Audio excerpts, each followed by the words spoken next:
Alam mo na ba na ang anak ng solo parents ay may benefits din pala na makukuha? So ano-ano mga benefits at paano makaka-avail ng mga benefits?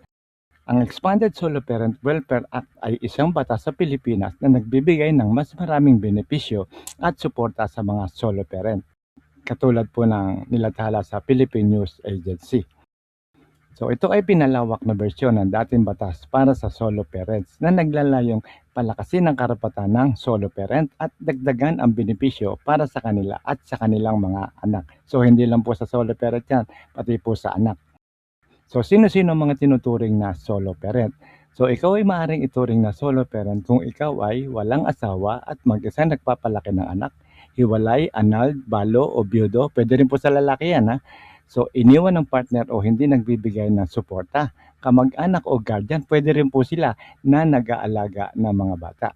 So buntis na walang partner na sumusuporta. Asawa ng OFW na matagal nang wala o higit na 1 taon. Mga benefits para sa anak ng solo parent. Unang-una, kailangan natin ng edukasyon. So makakatanggap ng scholarship, educational assistance o discount sa tuition. Depende po yan sa LGU o sa mga school programs.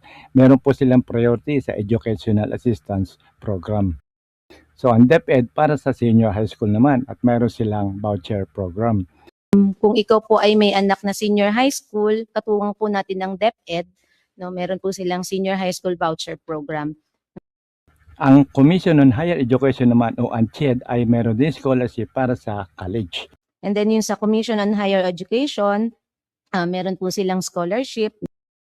At bukod doon, kasali rin po sila sa TESDA pero kailangan unmarried, unemployed at below 22 years old. TESDA, katulong din po natin ng TESDA para yung kanilang isa sa mga anak, no, unmarried, unemployed, age 22 or below. So medical assistance, kasali rin po yan. Priority sa libre check-up, bakuna at iba pang mga serbisyong pangkalusugan sa mga government facilities. Sa social protection, kasama rin ang social welfare. Sa mga programa katulad ng mga feeding programs, counseling at psychosocial support. Discounts din at VAT exemption, yan po yung sa parents. So indirect benefits po yan para sa mga bata.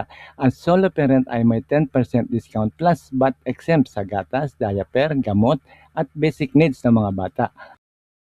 So meron din silang cash subsidy para sa mga qualified families. So kung low income ang solo parent ay maaari makatanggap ng monthly cash subsidy na minimum na 1,000 pesos mula po yan sa LGU.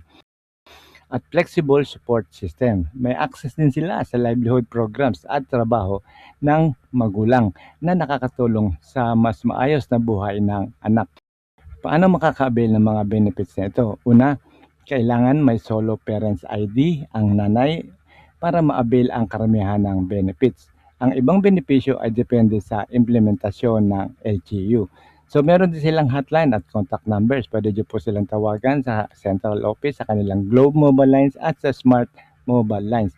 Nandyan din po ang kanilang official email address. So hanggang dito na lamang at sana ay nakatulong po muli kami sa inyo. Huwag nyo lang po kakalimutan na mag-like, comment at share nyo na rin ang magandang balita na to. At maraming salamat po. At huwag nyo lang kalimutan mag-subscribe sa ating channel.